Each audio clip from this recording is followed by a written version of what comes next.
राधे राधे महाराज जी, आपके चरणों में कोटि कोटि प्रणाम।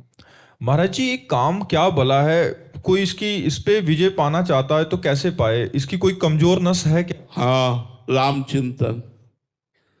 जहां राम तहां काम नहीं, जहां काम नहीं राम। अगर राम राम कहोगे राधा राधा राधा राधा राधा राधा राधा, तो ये नष्ट हो जाएगा। ये भगवान के सुमिरन से नष्ट होता है। काम को बल कहां से मिलता है? ध्याय तो विषयांत पुंसाम संगास्तेषु उपजायते, संगात संजायते कामः, संगात संजायते कामः। जब हम विषयों का ध्यान करते हैं, खाली हृदय होता है, भगवान का चिंतन नहीं करते, विषयों का चिंतन करते हैं, तब हमारे हृदय में विषयों के प्रति आसक्ति पैदा होती है। और विषयों के प्रति आसक्ति जब पैदा होती है तो उसे भोगने की इच्छा होती है।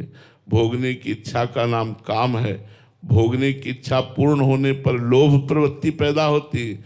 भोगने की इच्छा में बाधा पड़ने पर क्रोध प्रवृत्ति, और क्रोध और लोभ दोनों मूढ़ता छा जाती है। मूढ़ता से स्मृति भ्रम में पड़ती है। स्मृति भ्रम से बुद्धि का नाश हो जाता है। साधक की बुद्धि का नाश होना ही सर्वनाश है। इसलिए यदि काम से बचना है तो भगवान का नाम जप करो, भगवान की लीला कथाएं सुनो और संयोग से बचो। जैसे मोबाइल में गंदी बातें ना देखो, ऐसे गंदे लोगों का संग न करो जो गंदी बात करते हैं। ऐसा गंदा भोजन न पाओ। स्फुरना ही बंद हो जाती है यार।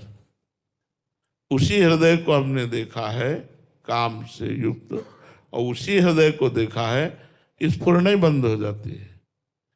संकल्प विकल्प की तो बात जाने दो, स्फुरना ही बंद हो जाती है। पर नाम जप करते रहो, सत्संग करते रहो, पवित्र भोजन, पवित्र संग, कुसंग का त्याग करो। देखना सुनना बोलना ये कुसंग से ना हो। अगर कुसंग से देखना होगा, कुसंग से बोलना होगा, कुसंग से सुनना होगा, तो भी काम पिंड नहीं छोड़ेगा। उसको रास्ता मत दीजिए। उसका श्रवण न हो, उसका दर्शन न हो, उसकी वार्ता न हो, उसका चिंतन न हो, तो भगवान का श्रवण कथन चिंतन हो, बढ़िया मंगलमय हो जाएगा। यही रास्ता है काम विजयी होने का, यही रास्ता है। भगवान की लीला कथा सुनो, भगवान के विषय की चर्चा करो, भगवान का नाम कीर्तन करो, सब में भगवत भावना करो, तो आप देखो अपने आप धीरे धीरे हृदय शांत होने लगेगा। जब हृदय आनंदित होता है तो निर्विकार हो जाता है। सूखा हृदय विकारी होता है। जो भगवदानंद से युक्त हृदय होता है वो निर्विकार होता है।